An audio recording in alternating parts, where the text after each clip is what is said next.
Hola class, how we doing? I'm going to see if I can combine chapters 9 and 10 in the same video given the number of questions we have, and then I'll make one other video for chapter 11. Also, before we continue, I think pretty good job on the cases, and that was definitely a good first effort. A lot of us should be pleased with what we did in our responses. I think my main comment where most of us lost points is, if the question had 3 parts, did you do all 3 parts? Or did you do all 3 parts with equal amount of effort? And you might have left details out that I couldn't give you all points or full credit. So chapter 9, recruitment and selection. Oh, one last thing. I did email everyone their grades and comments on how they did on each question. If you have any specifics that you would like follow up on there, drop me an email. We can have a chat. We can set up a phone call, whatever you want to do there. Chapter 9, we're doing recruitment, selection. Okay? We did have a number of questions here. We didn't have an explicit question here, but I know from my experience that where this falls within the corporation is a pretty big deal. The book tends to argue for the sales managers in charge of recruitment. There are a lot of companies out there that it's human resources that does all the recruitment. To the point where human resources does all the hiring, and that the sales force doesn't see the candidate until after he or she is hired. There are pros and cons to it completely being the sales manager's responsibility and it completely being human resources' responsibility. I've seen a lot of models where human resources is somewhat involved. They do some of the heavy lifting with regards to finding the individual, but then they hand the situation off to the sales manager, and he or she takes over from there. But having a clear responsibility, a clear pattern, a clear process within the firm, who's responsible for what, is a really big deal. All right, let's see some other things that came up. Job description. This is all straightforward. Okay. Salespeople who fail. Okay, we don't.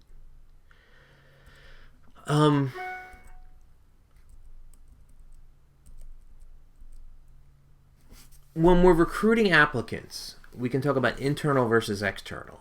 I'm a big fan of internal. I'm a big fan of people who already know the culture of the firm. I'm a big fan of looking for someone with excellent communication skills that is not in the sales function at the moment. Maybe they're in operations, maybe they're in marketing, maybe they're in management, maybe they're in finance, and see if they're interested. External, I think external requires more effort. I think external is where the majority of applicants come from. And external is where more work needs to be done. I like the internal. Externals, referrals are always great. Advertisements are not. Government agencies are hit or miss depending on where they come from. Educational institutions are a very good path, providing, and I'm going to get to this in one of the questions that you guys asked. I am starting to see companies interested in students while they're in my sales classes. And last fall, as I've mentioned in previous videos, we've actually had a scenario where the Guardian, a very large insurance company, started recruiting that early. Now, we did have a question on the internet here, and electronic sources. I think this right here is more rich than the one paragraph that we had in the text. And there is a specific question that you guys asked, and I'm going to refer back to social media as a recruiting tool as something that needs to be investigated significantly further.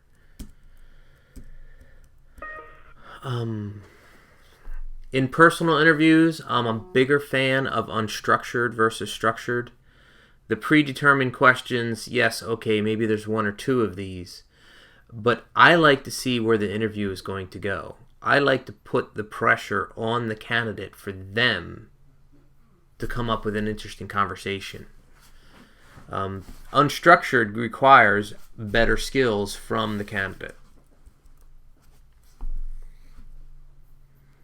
Now, there was a number of questions, and probably the majority of questions fall down to these psychological tests, okay? They're okay. You know, they're not great. They're okay. I don't think that a psychological test can be some kind of a scale, some kind of a Myers-Briggs, can be 95% of the reason why you hire someone. I think it can be a component of it. I think it could be 20 or 30%, but I don't think it's 75%. I don't think it's 80%. I don't think it's 90%. You know. Now, granted, I have a PhD, and granted, I've created some of these things, and I've created scales, and I've created tests. So I would be one of these wise people. If we had someone who was an industrial organizational psychologist or someone that had a master's degree in psychology, and they were to take one of these tests, they would be able to see right through it. But I think that's a small percentage. I really think it's only like 5 to 10%, if that. The majority of these tests are very well designed. They may have 50 or 60 questions. Of those 50 or 60 questions, only 10, 11, 12, maybe 20, depending on how long the entire survey is, are really the relevant questions. They get buried and hid in between other questions, so they're kind of somewhat hidden. It's harder to see them, you know. And some of these tests, you have like a time limit that reduces the amount of thinking. You don't have time to try to figure out and manipulate results. You just have time to answer the question to the best you can. It could be the case that they discriminate somewhat against different races, genders, ethnicity. And I think this was more of a case when the tests were being developed 10 or 15, 20 years ago. We're beyond that now. But I do think we do have EEOC issues with regards to recruiting. There is a question here, and briefly, I don't think the firms do enough to recruit deeper. And I'll get to that. Okay, that's it. Let's go answer the questions for Chapter 9. Bump this up. What recent U.S. regulations do you think are most affected in the hiring process? Recent U.S. regulations? I think it's more culture than U.S. regulations. I mean, the laws are there. The laws are good. The laws do help. I don't think they hinder. They do help with hiring across ethnicities, across gender, across different populations, meaning, say, economically disadvantaged. I see that. I'm okay with that. I think there's been steps in the right direction. But I think it's more a cultural thing that impacts the hiring process more than anything else. What mindset your firm has, particularly the more new school you are, the more open and receptive you will be to different genders, ethnicities, income levels, you name it. Because the goal is a long-term relationship, as opposed to finding a lone wolf that fits a particular stereotype, which is usually tall, white, male. It's much more old school. In technical B2B industrial sales, is it better to hire a college applicant with an engineering science degree or a professional selling business degree? It could be the case, depending on what your product is, that a tech engineer would like to talk to another tech engineer. They have more chit-chat stuff to talk about. They do. Does that mean someone with a business degree or a professional selling background couldn't do a really good job selling and then also have a tech person as part of his or her team, I think that could work as well. It depends on how much team selling there is. It depends on how big the firm is. A firm might be able to only hire one salesperson. The salesperson has to be a customer service tech rep and a salesperson. In that case, it might be better to hire an engineer kind of person. Are there any other common practices not mentioned in the text to hire good salespeople? Now, I think in your reflection paper that you have to do at the end of the semester, when you have to look at the entire selling process, basically we're talking about all the chapters up through chapter 11. Yeah. I'll give you more direction there, but I think hiring practices of old need to come into this decade. The chapter only had one component to internet/electronic recruiting. None of it really mentions inbound or content marketing, white papers, more of a soft sell, of ramping on, those kinds of things. This would be an excellent thing to have in your reflection paper. I personally think so.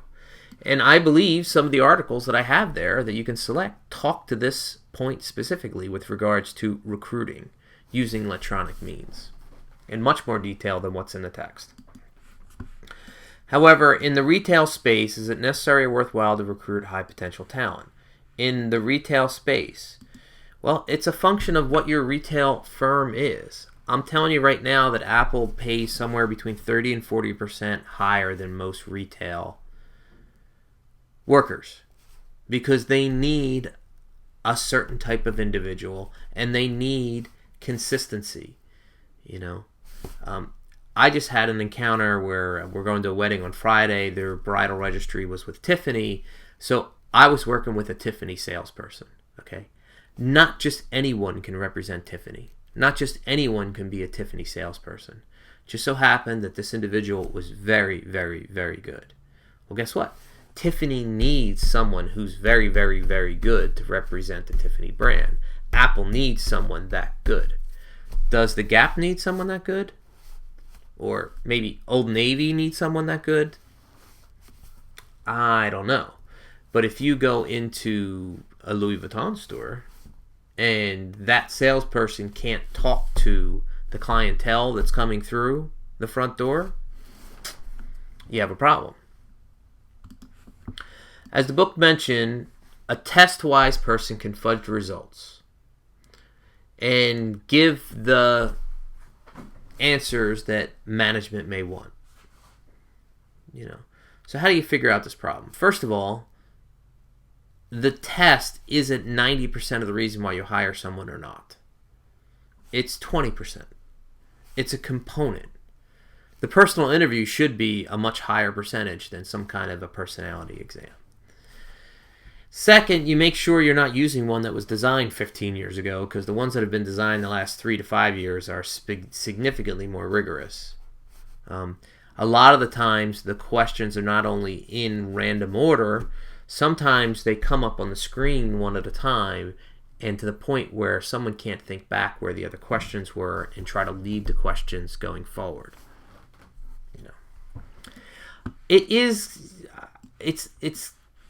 Does it happen? Sure, it happens. Does it happen in 10 out of 10 cases? No. Maybe 1 out of 10. I doubt if it's 2 out of 10. I really do. Why are more limited personality tests have been developed in recent years that concentrate only on a few traits relevant to a person's future and sales success? I think the personality of a person is also important. Well, because there's been so much research in this area, they've seen over time where they've used a personality test, they've hired, and based on certain traits within the test, they see how certain people that are higher or lower in some of these traits have performed over the years.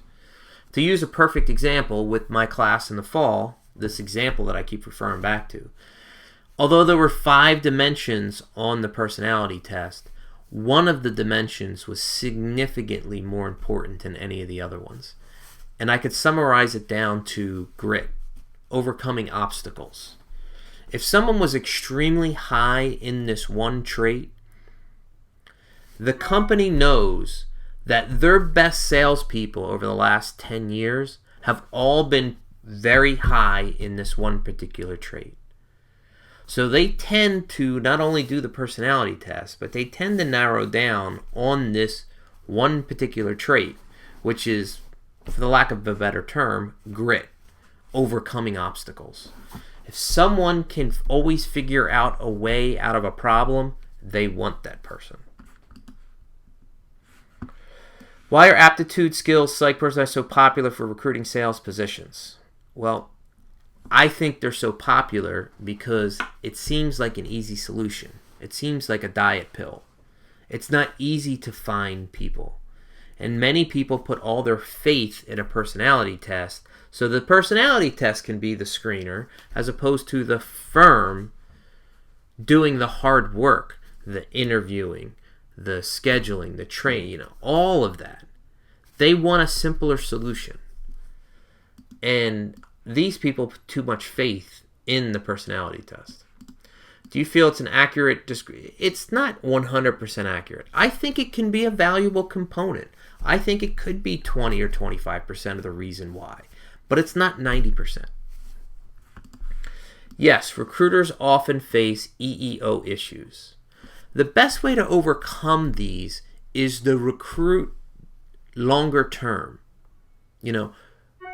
Most firms, when they recruit, they let the people come to them. They put an ad up, and people come to them, and they say anyone can apply, and anyone does apply, but only certain people see the ad in certain locations, which might already dominate white and male.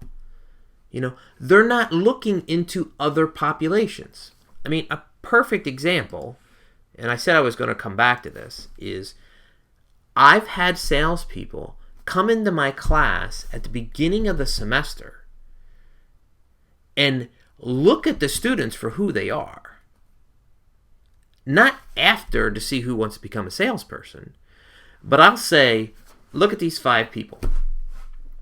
They'll say, okay, who's got really awesome communication skills, who's really bright, and I can give them 5 people in my class before someone who might self-select. And that person, let's say it's a female student. She may have never thought about becoming a salesperson, but by having the class and having a dialogue that these are not interviews, but it's sort of like a mentorship relationship with a company, maybe an internship, and then from there they start thinking more about a sales career. This is more work. This takes more time. But if a firm really wants to have a more balanced ethnicity and gender workforce, they have to do more of the work. They need to come into my sales class. They need to go into their organization and look internally and say, okay, who's really good here? And let's start talking to them about being a salesperson. Most companies don't do that. They sit back, they're reactive instead of being proactive, and whoever comes through their door, they look at them and they hire someone. And just, flat out statistics in the United States, at the moment, Caucasians are still the highest percentage of ethnicities in the United States, and men still dominate the workforce when it comes to sales. So what do you think's going to walk through the door randomly or statistically speaking? These firms have to do more legwork if they want a more balanced workforce. Most companies prefer internal or external sources when recruiting.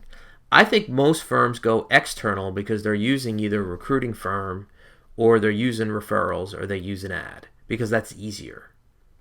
I'm a bigger fan of internal.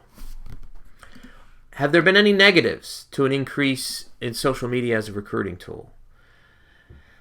That's a good question. I can't think of one off the top of my head. Granted, this is a new area, and I'm a big social media guy, so maybe I only see the upside.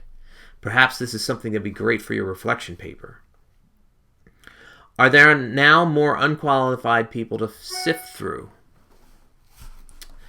I don't know. I really don't know. This is also good reflection paper material.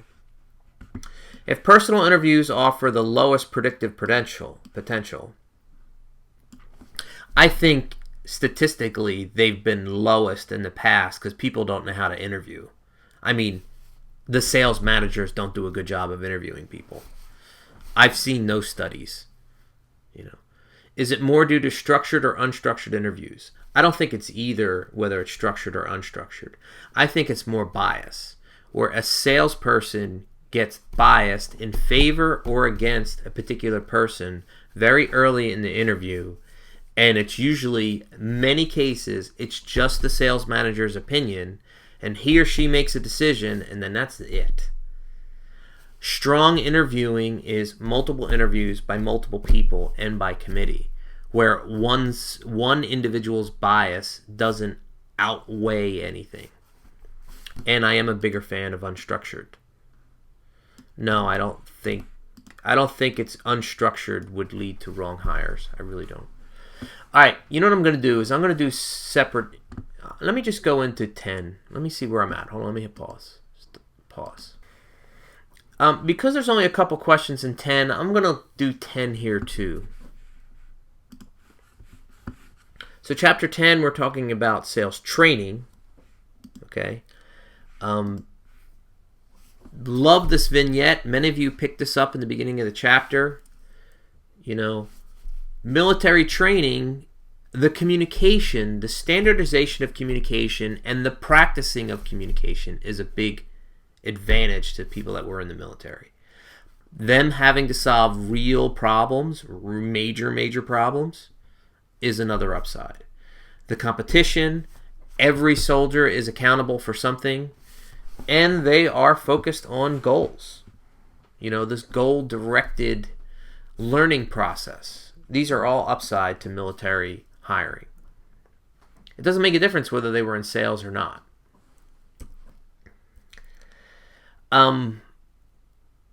Everyone should be trained.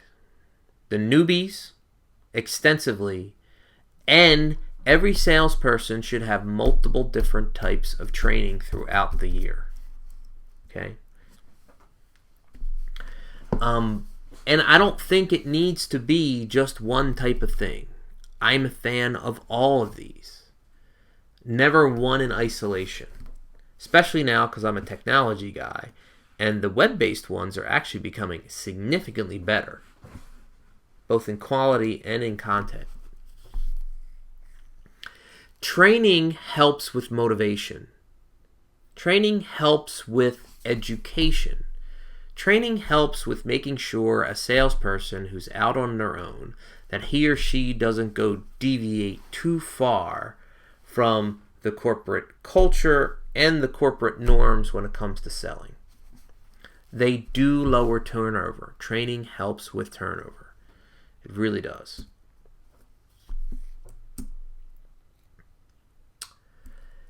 Let me see. There was some other thing that I wanted to hit here.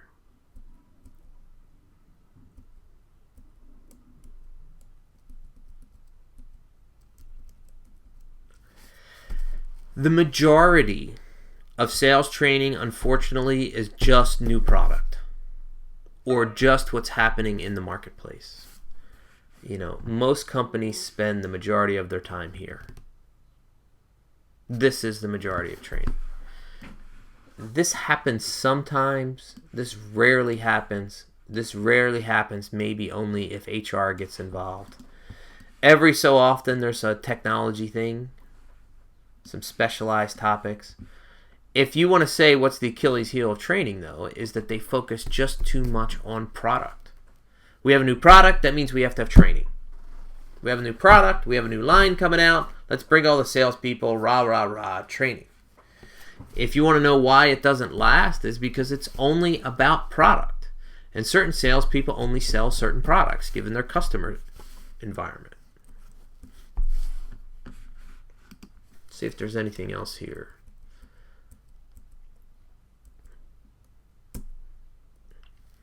I really like the idea of technology that we have now. I love webinars. I'm a big fan of webinars. In the past, the technology options were not that good. We can do live and asynchronous technology training that are very, very, very rich, that we really didn't have. 5 years ago, 6 years ago, webinars were very expensive, both live and asynchronous. Now you can do it for pennies,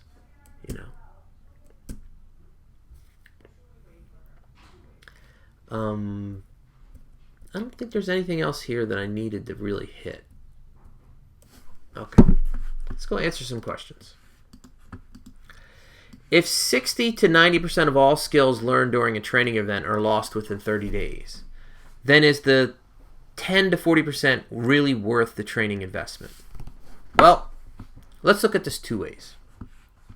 One, if this 10 to 40% means an increase of sales by a particular salesperson by 10 or 14%, then yes, without question. Without question. I mean, think about it this way. Some of you guys have had me in class in previous semesters, both either on the undergrad level or the graduate level. Did you remember everything that you did in Dr. Dano's class? No, you did not. Am I upset with that? No, I am not. But did you get 1, 2, or 3 nuggets that there is no question that you're going to carry throughout the rest of your career? Then I'm perfectly okay with that. And if each time you get brought into corporate and you get 1 or 2 takeaways that you're going to add to your toolbox, guess what? That's worth it. So what if 60% doesn't get retained? If you can give someone 40% knowledge every time they come in, even split the difference. Let's say 20%. 20%, they can get 10 nuggets. I'm okay with that.